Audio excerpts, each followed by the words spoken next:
and welcome to The Bigger Picture. It's a new show that we're starting, which is about research, public policy, and our communities. I am your host, Aubrey Hicks. I'm the Executive Director of the Bedrosian Center here at USC Price School of Public Policy. My guests today are three professors from the Price School, Jorge de la Roca, Marlon Boarnet, and Richard Green. Before we get started, let's go around and just tell our viewers and listeners what you study. Jorge, do you want to start? Yes. Hi, everyone. I'm Jorge de la Roca. I'm an assistant professor at the Real Estate Department at the Seoul Price School of Public Policy. And I'm an urban economist, passionate about cities. I study the productive advantages and learning advantages of big cities and how people of different skills sort into cities of different sizes. Excellent. Thank you. And Marlon? Hi, I'm Marlon Boarnet, and I'm a professor of urban planning in the Price. And I study a whole lot of the ways that transportation interacts with land use. So I'm mostly a transportation and travel behavior person, but the question of affordable housing in our transit-oriented developments has become a huge issue in Los Angeles and beyond, and that's how I was led into this project. Excellent, thank you. And Richard.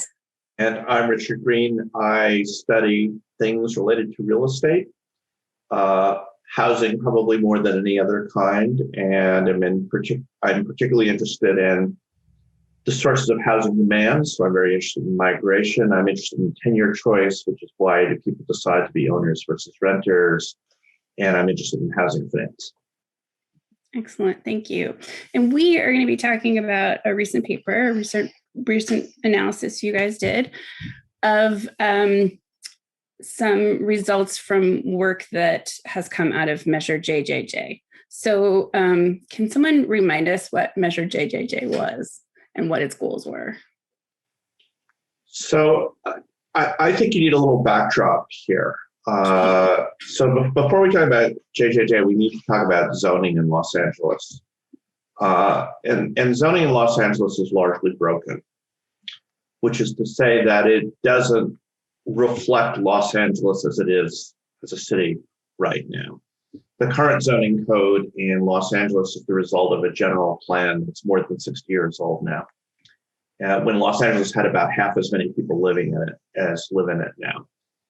And so the question is, what's to be done about this? Now, one thing is you can update general plans, and this is done neighborhood by neighborhood in Los Angeles. I believe there are 35 neighborhoods that have to have their plans redone. There was a beginning of an effort along these lines about 12, 13 years ago. To this point, I think there has been one neighborhood plan that has been redone over that period of time. So this puts a lot of pressure on the zoning as it currently exists, because people want to build different things than what is contemplated by the zoning for good reason. And so the question is, how do you go about doing it? And before JJJ, there was basically a set of deals that were done in order to change zoning. So a developer would look at a site, and the developer would say, right now, this has a floor area ratio of 1.5, which means that you can build 1.5 times as much floor space as there is space on the ground, when really it should be 3 if you look at demand pressures and so on. And so you'd get a city council person saying, okay, you can have 3, but in exchange for that, you have to do this, that, and the other thing, some of which were sort of clearly of benefit to the broader community, some of which were of benefit to the campaigns of the city councilmen who happened to be in the district where the rezoning would occur. And so in response to this, there was a view that we needed to do rezoning better than this. And I think that's where JJJ came from. And so JJJ has a number of elements of it. I think the 3 most important ones are, if you want a rezoning, it must be accompanied by a couple of things, one of which is some sort of mitigation. And it can take one of 2 forms. Either you set aside units for affordable housing, Mhm. in order to get upzoning, or you put money into the Los Angeles Trust Fund for housing. So that was one element of it. The other element of it was that if you want a major rezoning, you need to have project labor agreements in place, which developers say raise the cost of zoning considerably. And as a result of that, you have seen much less rezoning, much less requests, much fewer requests for rezoning since JJJ went into being. But you also saw the city sort of being very creative and coming up with an alternative out of JJJ, which is called transit-oriented communities. And that's what we mostly focused on in our paper. And so I'll just stop there about what JJJ did and ask my colleagues if there's anything I got wrong or need to amend or need to embellish or et cetera. No, I would say that's a wonderful backdrop. I think it's maybe good to then think of transit-oriented communities as kind of a formula-based inclusionary zoning program. So there were these two paths. You could request a rezoning, in which case you had to go through some mitigations and engage in a project labor agreement, and that's not been much used. Or in areas around high quality transit stations, the city basically went through a process and said if the transit level of service, they divided it into kind of 4 tiers. Mm-hmm. And in each tier, they had a formula where you could, as a developer, get an increase in the allowed density, really what a planner would call the floor area ratio, but it means you could build more units, but a fraction of the total units in the building then had to be reserved for affordable, as affordable units. Because that was based on formula, it was, I would argue, much more clear a priori and easier to navigate. And this was what real estate professionals would call by right. And Richard, would you agree that TOC is a by right program? Yes, in that the rules are very straightforward. If you do X and you're in area Y, then you get Z.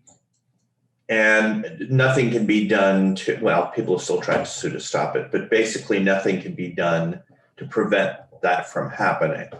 So it's very much like if you build a single family house in an area that's zoned for single family, you don't need any permissions other than getting a building permit to build that house. You just take your plans to the planning office, they look at your plans, they say, yeah, that's a single family house, so you can do it. So that would be by right, and I think TOC is basically a by right program, yeah. So I'd say that, oh, go ahead, Jorge. Oh, no, I mean, I just agree. I mean, it is a by right program in my understanding. Most of it is by right. So just, I think both have done a great job at summarizing what JJJ is, and specifically the TOC program. So just echoing what Marlon was saying, it is an inclusionary zoning program, and not many cities in the United States have attempted to kind of enter this new type of housing policy that is the inclusionary zoning program. And it's hard to design in some sense because first, we do not have a lot of experience on many cities that have implemented these policies. Mm-hmm. And also because there is a fundamental trade-off, right? Like what Marlon was emphasizing, this idea that you want to reduce the land cost per housing unit for the developer, right? And in exchange of that, you want to provide more affordable units, right? But you have to do it in such a way that you entice the developer to take up this program, right? To participate, right? Without giving too much. like a windfall to developers, right? So it's hard to determine, hey, what is the optimal combination? Should I just let them build 5 times more, right? That's probably too much, right? And in exchange of a reduction in the land cost per unit, or is the optimal amount 4 or 3, or how much more should we let them build, right? So this combination of this trade-off that it's fundamental in letting developers participate and at the same time build, but without providing them too much profits, right? In some way. This is going to be just a random language question. So before TOC, there was TOD. What do you see as the main difference, and how would you explain it to our listeners? Is it about just the inclusionary planning? It's about you really don't need, TOC is set up by a formula, so you don't need permission from anyone. It's what we call ministerial. So and I was just looking to see what the increase in ratios are, but like if you have the number of units and are near enough a transit station to get an 80% bonus, then all you have to do is, again, bring in your plans, show that you have 80% more density than is allowed under the zoning text or less, and that you are planning to put in place covenants that will restrict your rents on the number of units required. And so there's no legislative process involved, whereas the transit-oriented development program, my understanding was that you had to go through a legislative process in order to get it completed. So TOC is more transparent, it's I think a little more rigorous, and I think developers need to give up a little more than they did under the TOD, but it's also, again, much more certain. They know that if they embark on it, it's going to happen. And I think, to follow up on Jorge's point about windfalls, what our analysis showed was the great thing about the TOC program is it did what you want policy to do, which is it gives the private sector actor a little nudge, but not a windfall. Right. So, you got to give them a little more money for them to do what they want to do. I mean, ideally, it's $1 more than they otherwise would get. We're never going to cut it that fine. The world's too imprecise. But, we were getting, let's say on a deal before TOC,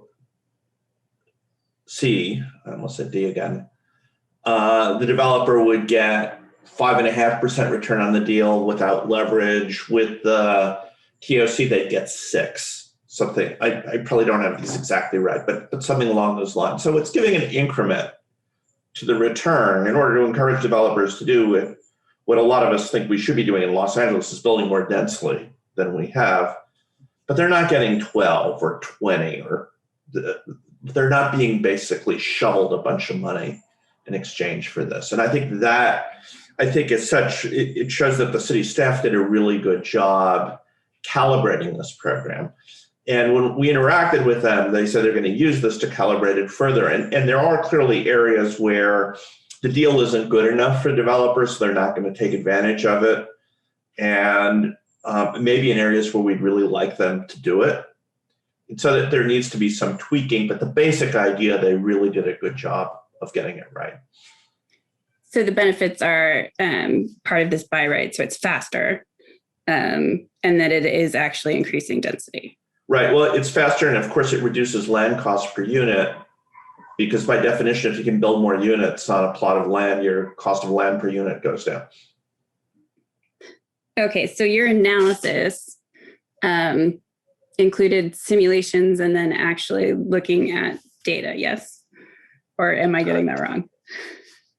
Okay, what did you find? Right, so basically, just to add to Richard's point, so it's not only that it's faster, it's also that our analysis shows that it's financially more profitable in some neighborhoods, okay? So basically, we did a financial simulation, as you were saying, okay, trying to calculate this popular measure of return, which is the internal rate of return, right? What is the return that you're going to, your annual return you're going to get in if you invest X amount of dollars. Okay, and we thought about 20, let's say, potential neighborhoods, okay, from low opportunity neighborhoods with low rental prices and low land values to high opportunity neighborhoods with the high rents and high values, right? So let's think of a very high opportunity neighborhood, something like Westwood, okay, and low opportunity neighborhood, something like Ball Heights. Okay, so within those 20 neighborhoods, we classify them in weak, moderate, strong, and kind of strong markets. What we find is that it is financially more profitable for developers to build in moderate, weak markets, where the majority of the TOC projects have been built. Okay, for the moderate, strong markets, something like in between, let's say, Koreatown, that would be a good example. It is still more profitable for developers to not take the program and just build market rate units. Okay. And our simulations show that it will be more convenient or more profitable for developers to build in strong, high opportunity neighborhoods, such as Westwood or downtown LA, to take up the program. Although still, it is not clear that a lot of TOC projects have been built in these high opportunity neighborhoods, where ideally we should, if we believe in neighborhood effects, these are the types of neighborhoods that we would like more affordable housing units to be built. Okay, so in a nutshell, what we did is kind of like create these proformas, what are the type of financial documents that developers use to assess the profitability of a project. And we simulate these on the most kind of realistic numbers that we could imagine, talk to a lot of developers that are highly informed in the day-to-day business. We did, I think, a very solid simulation to the extent of our ability. And we just let, like, for example, rent values vary accordingly to city values, land values vary according to the asset value that we could estimate. And that is, I think, basically the core of and the main findings that we find. I don't know if Marlon or Richard want to add something to that. That was very well described. And so, I mean, maybe just to kind of echo this, to kind of highlight or restate the key points. So we picked 20 neighborhoods that spanned the rent conditions that you would tend to see in Los Angeles, from, neighborhoods with low rents to neighborhoods with high rents. And then analyzed what would happen if you built an apartment building. I think we started from, it was around 260 some odd units. We had a specified kind of apartment building that would be built in each neighborhood, construction costs, financing conditions. If the developer had two choices, they could build it without TOC, or they could take the density increase. They get an additional 65% more units, but they have to reserve, I think it was about 22% of the total units in a building of that sort had to be affordable. So they're getting more units, including more at market rate, but some units have to be affordable. And on those affordable units, they're getting a lower rent. And it's kind of this question that Richard brought up. Do these programs hit the sweet spot? Are they giving developers more profit if they build affordable units? Because you could imagine the converse, right? That you have such a high affordability requirement that developer says, no, I'm not going to be in that program. I'm just going to stay with the market.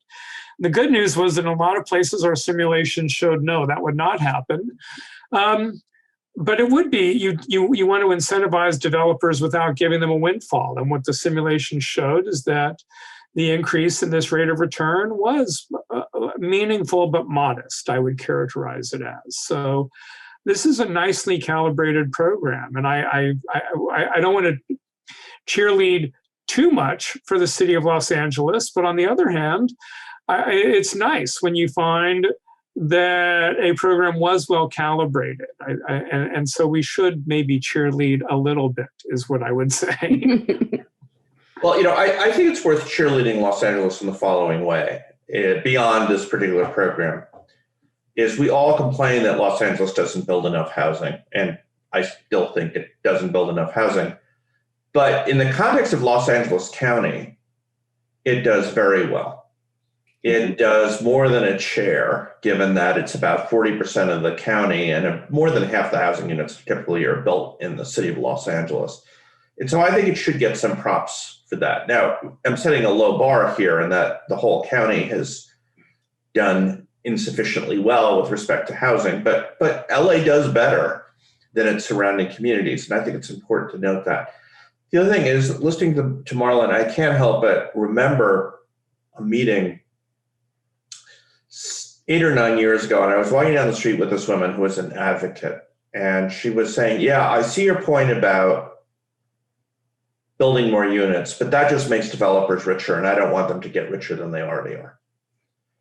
And you could sort of see the point, which is, again, you don't want to be conferring a windfall to people, right? It is, if you buy a property because it's zoned one way for, let's say, $10 million, and by rezoning it's worth $40 million, that developer hasn't done anything except had the political moxie to get it from 10 to 40 million. And I understand. And so this is one of the really tough problems in trying to move a city away from its sort of low density zoning to a higher density zoning, because you are going to basically transfer an enormous amount of wealth to a select few people. And I do understand why people object to that. So the great thing about a program like this is it's basically by removing market rents from a number of apartments. So that's basically a removal of value. You could think of it as a tax on the value that was created with that increased density, because the present value of those much lower rents is lower than the present value of market rents. So that you don't get, so maybe, from the developer standpoint, the land goes from being worth 10 million to 12 million, which is still you're not going to avoid giving them something, or else they're just not going to build anything. Right. But you're giving them a little bit as opposed to this just enormous transfer of wealth. And I think that makes it more politically palatable to increase density. There are other reasons why it's still not politically palatable, but from that standpoint, you can't say that a grave injustice has been done by allowing for more units to be built in particular locations.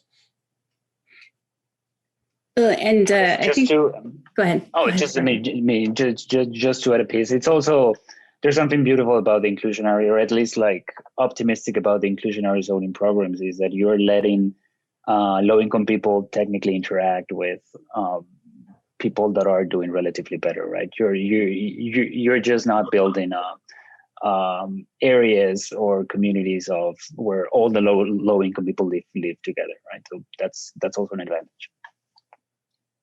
Yeah, that's a really important. I'm glad you brought that up.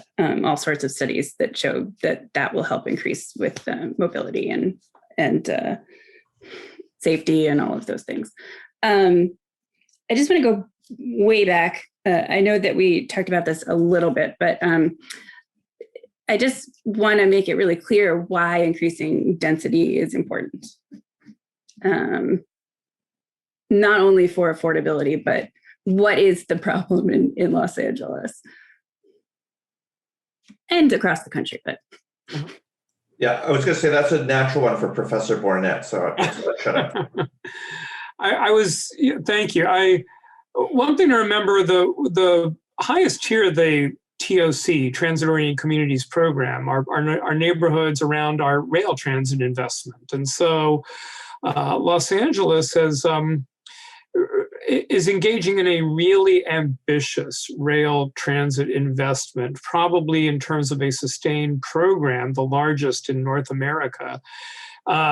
We are on path to 100 rail stations, and that's from 0 as of 1990. So to address sustainability problems, You would like there to be opportunities for people to live near transit so that they could mode shift. And we do know that if people live very near transit, that they will drive less. There's also an accessibility and an opportunity issue that the region has underbuilt housing for a long time. Mm-hmm. And to some extent, you could address that housing need in kind of one of two ways. You could have more infill housing, which would be at higher density, or you could have all your affordable housing go way out on the fringe, which really puts a big accessibility penalty on people who would then be relegated to living far away. So I think there's an environmental reason to have increased density, and I think there's equity reasons to have increased density. And that's been very difficult politically. And so one piece of good news about the TOC program is that in its own relatively small way, it's made progress on that. And I think we should be welcoming of that progress. I'd like to follow up on that a little bit, because it seems to me the key to a successful transit is not having a bunch of stations, although having a bunch of stations is important. But like Barcelona has 62 or something like that, and it's one of the most successful in the world. It's headways. So the amount of time you have to wait between trains. And to me, one of the reasons LA Metro is a frustrating utility to use is at certain times of day, if you miss a train, it's 20 minutes before the next train. Yes. You go to New York and the 456 line, it's between 1 and 2 minutes per train. Mm-hmm. You go to Tokyo, you go to Shanghai, you go to Paris, you go to London. You have lots of lines where it's 1, 2, 3 minutes between trains. And that's so important because using transit almost inevitably involves transferring somewhere. And if when you transfer, you just miss one train and another comes along in 2 minutes, you're fine. But if it's 20 minutes, you're frustrated. And you're going to say, I don't want to do this. If I can afford a car, I'm going to use a car. So how do you get these headways? You have to have a lot of people living along the transit line and working along the transit line. And you can't have that without a lot of units. So it seems to me that transit and density interact with each other in very important ways. And so to get the kind of transit service that you want in order for people to choose it, you need to have a lot of people live near the stations. And by the way, it can be beautiful. It's always striking to me in Seoul, Korea, where they really make their transit stations sort of centerpieces of their city. They have a ton of density. They have all this mixed use stuff that we talk about and love, the retail, the office, and the residential. Although interestingly, people in Korea, like most places, usually don't live and work in the same place. They usually go down to their transit stop and go 6 stops and work somewhere else. But there's just something about the vibrancy of having all that stuff together that makes for a very attractive city. So I don't even think you're giving up much when you do this. The hard part, though, is the transition period is always painful to get from here to there. And I don't know any way to avoid that painful transition. Are there limits on parking with TOC? Is that related or not related? Well, I don't know if you'd call it limits. Is your requirements are lower. That's and I'm glad you raised that, Aubrey. It's a very important component in terms of reducing the cost of construction. Since, again, when you build in town, you're building structured parking, which now costs between $35,000 and $50,000 a stall.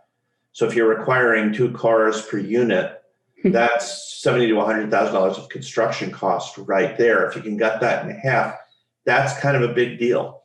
Right, and from what I recall, I think in the highest tier, actually, there were no parking requirements, which makes sense because these are very transit intense areas, right? Like you basically have a transit stop next to you, right? So, I mean, it's clear that a big share of the residents in that building would not necessarily live with or need a car. Yeah, so waiving those parking requirements is a big deal. And which requires maybe a little bit of backstory on that, because it's been very, very common to have parking requirements for essentially anything you want to build, minimum parking requirements. And that's somewhat of a problematic legacy of modern American planning. We know that a lot of those parking requirements are based on quite limited data. So it's a very good thing that in that highest tier, there is not a required minimum parking requirement. There is a body of research that has established that near transit stations would have tended to be common minimum parking requirements are just simply too high. You've gone well outside of an efficient land use, that people do not own as many cars as you're anticipating. So very good news that TOC relaxed those parking requirements. It also gives a lot more incentive to people to actually ride the metro. This is off the topic of your research, but do any of you, when you do commute by metro? I mean, I assume that we're not commuting right now. Well, I was going to say I commute from my bedroom to my home office right now. So, 10 feet. Yeah, I gotcha. But when you go to work, do you commute by metro? I try to about every other week just to check it out.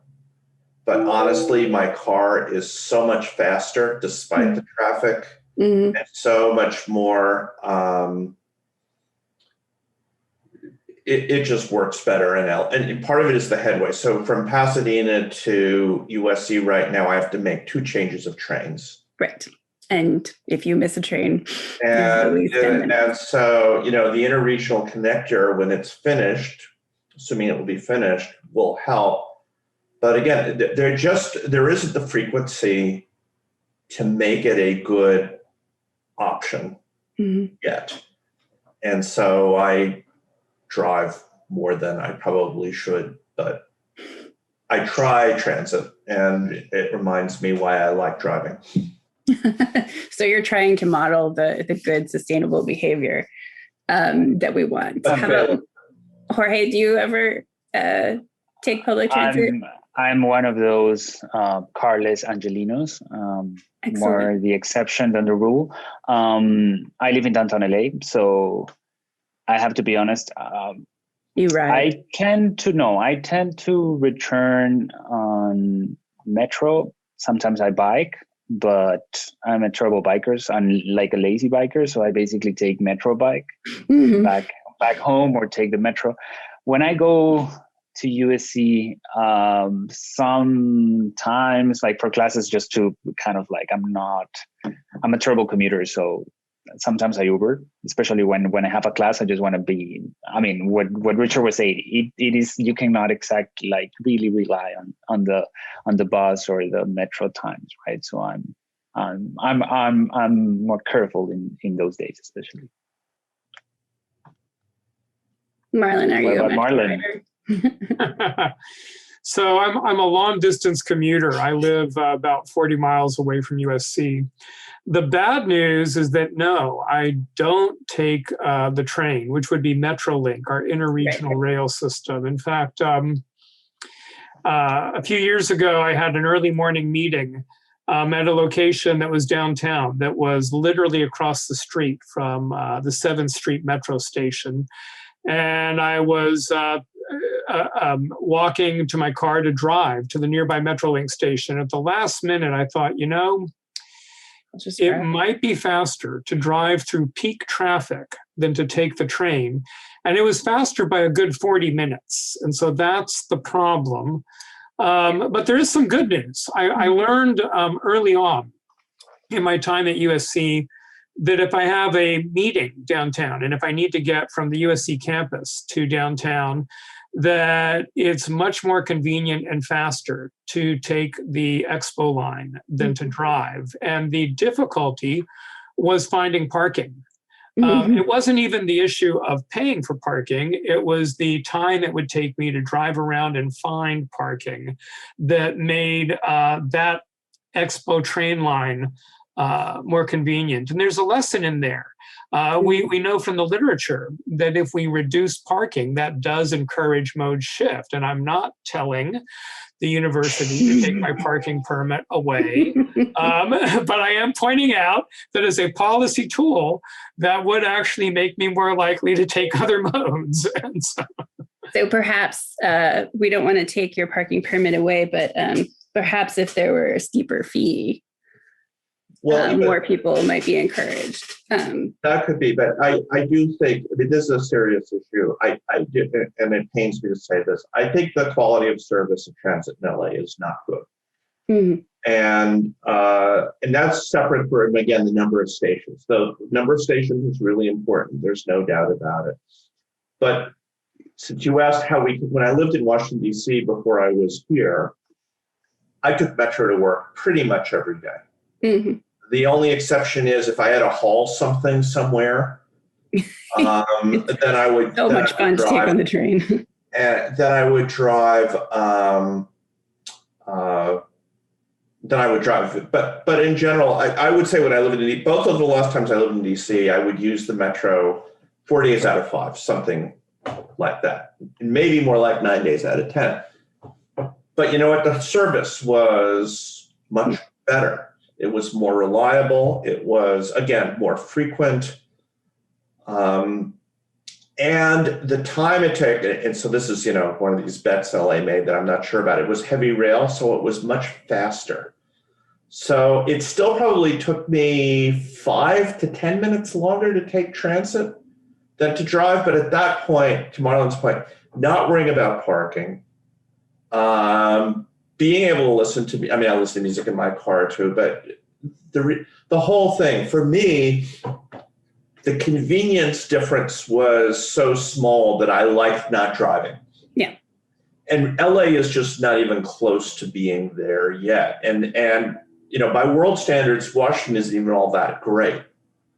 And so if we're going to really become a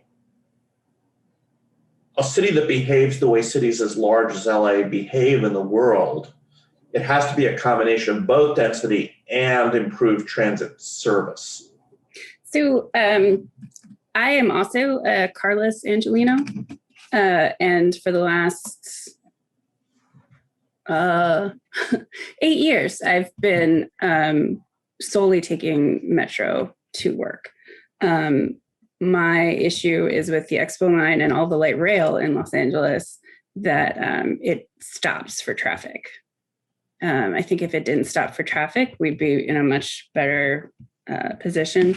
And I think the other thing is every once in a while I will Uber home, even though I live all the way in North Hollywood. If it's dark and I've missed a train.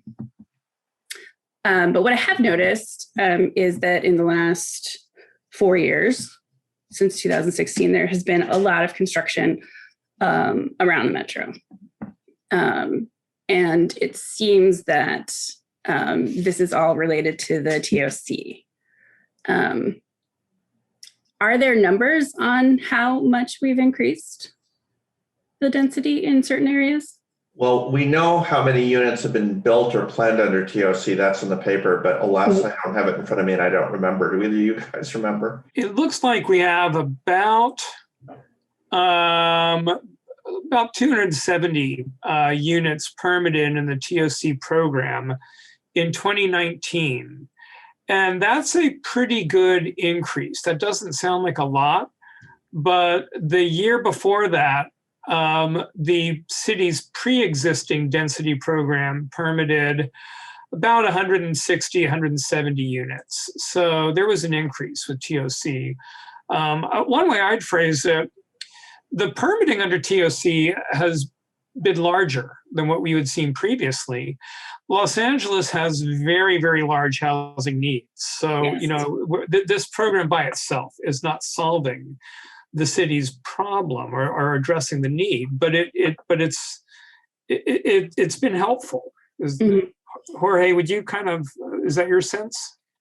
Oh yes, we were comparing numbers in the report. While the density bonus program has been there already for probably 8 years or something like that, TOC has achieved the same number of units in a much shorter time.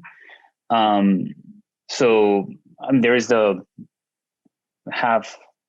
full, I mean, how do you call that in English? The half full and the half empty glass, right? Or on the one hand, this is relatively successful program, but of course, when you just like mapping on top of the affordability needs in LA, it's relatively small. I think it's a step in the right direction, and we can be optimistic in that side, in that sense. But if we really want to alleviate affordability issues in the city or in the metro area as a whole, we should scale up this program by an order of magnitude.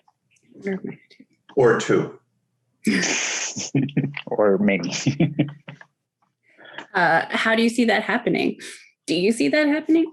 You know, one thought, because I really like the way this discussion has been going, for transit to work, you need land use, which means that you need a density of uses.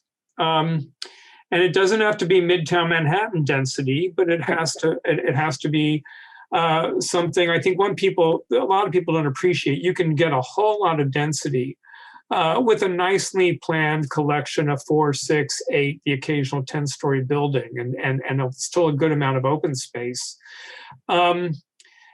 You asked if this would work. I think one thing that a lot of residents of Los Angeles maybe don't understand is that we have to find a way to make it work. The city is mostly built at a dysfunctional density level. It is too dense to make an auto-oriented transportation system work. And this is what drives people crazy. They have street traffic. There's parts of West Los Angeles where you could wait 2, 3 light cycles to get through the intersection. It's not just the highway. Our arterial streets are swamped. And what's happening is that we have to, in some sense, push beyond that, get to density levels that can support quality transit, which we're not at yet. So we're experiencing the negatives of density without getting the positives. And we can't take the city backwards. We can't turn it into a place where 1 million or fewer residents are living, where there's 4 million people now. So we have to turn it into the world city it is. This is hard for people to realize, right? They see their current density reducing their quality of life. Right. We have to find ways to communicate to people that the only solution to that is to build more density. I understand it's counterintuitive, but that is the solution. Well, and that's my point. And it's hard for the transition to not be painful. Because to build, and again, I mean, this is water under the bridge, but I really do wish we'd done heavy rail instead of light rail. We're going to have Wilshire Boulevard done, but it takes whatever they say plus 5 years to build a light rail line in Los Angeles. So, while we're building this housing, the lines aren't there yet. I think we could get a fairly decent way with far more dedicated bus lanes than we have throughout the city, and rapid bus. I'm a big fan of that. The Orange line up in the San Fernando Valley has been very, very successful. But the politics of that are impossible. Is, again, where I live in Pasadena, they've been trying for years to have a rapid bus from Pasadena to Glendale. Yeah. And it would require taking a lane away from Colorado Boulevard, and people are just don't want that. I mean, they're very almost hysterical in their opposition to the idea. So it really is hard to make the density work without a willingness to change transportation, changing using the infrastructure we have, let alone building new infrastructure. But those things have to go together. I also think Marlon's point is really important, that you don't need to be Manhattan to get a lot of density. I mean, my favorite example is Paris is a very dense city. It is almost as dense. It's about 2/3 as dense as Manhattan. It's about 2 million people in 33 square miles, and Manhattan is 1.5 million people in 22 square miles. So you do that math. They're not dissimilar densities. And there are almost no high rises in Paris. but they use their land very efficiently. And lots, and it is all multifamily. I don't know, Jorge, maybe there is a single family house in the city of Paris. If so, I don't know where it is. Actually, there are no. Yeah. I mean, probably some embassies, right? Like. Yeah, okay, some embassies. But and people spend lots of money to go to Paris on vacation because it's such a beautiful place. So you can make density work in a very pleasant way. Now, it still tends to be pretty expensive, so that's a whole other thing. But yeah, Los Angeles just cannot survive as the city it's been in the years to come. So I just want to echo, Marlo's comment on this idea that, the effects of density at the local level can be kind of not pleasant, right? Because, building just a 10-story building next to your house, of course, is going to bring more traffic, it's going to be more noise. People may claim it may bring more crime, which is not necessarily evidence of that. But yeah, we miss the big picture, right? The big picture is that as a whole, LA benefits with more density, as we have already mentioned. There's also a great productive advantage of that, right? There is the jobs, the innovation, the spillovers that this brings. And that is why all these cities are crazy about getting all these $1 million plans and investments and big big companies. One limitation that I always talk with my students is that I see in the United States different from other countries is the huge powers that local governments have in terms of land use and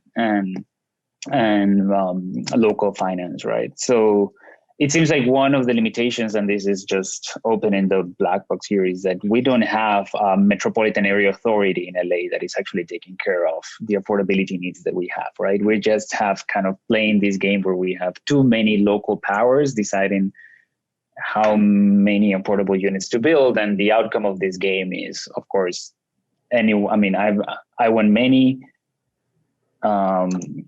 units, but not in my own community, right? So right. The result is too few units are built. Right. That was going to be. I'm glad you said that, because my next question is sort of related to that. So TOC and the measure JJJ was countywide.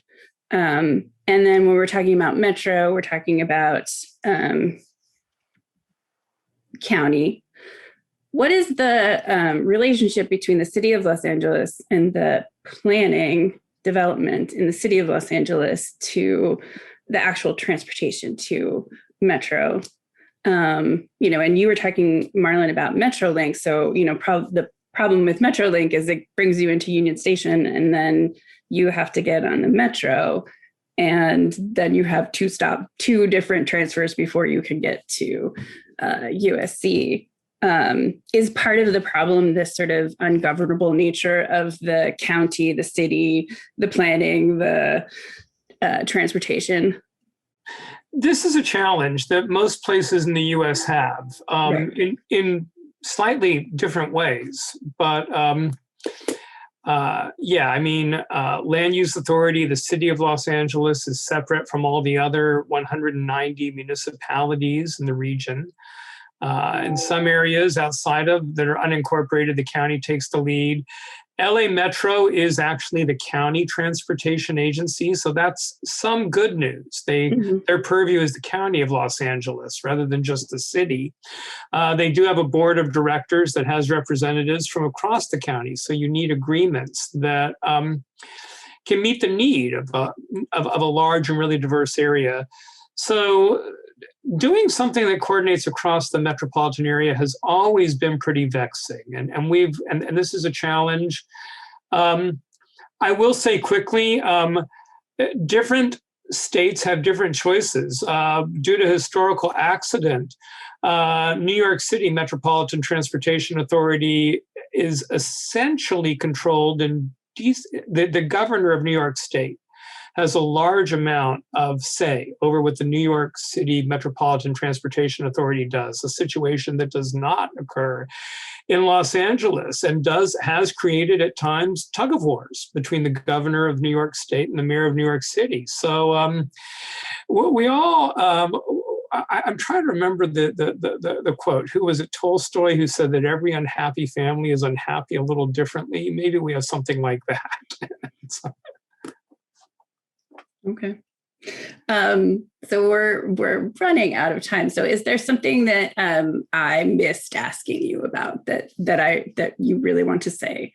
Just a quick note. I think one other advantage I think is that we found in the report of the TOC program is that the entitlement process was much faster for the buildings. I think it was in some cases actually reduced by half, which is I mean, Richard should be the expert on how to phrase this, but like time is money, right?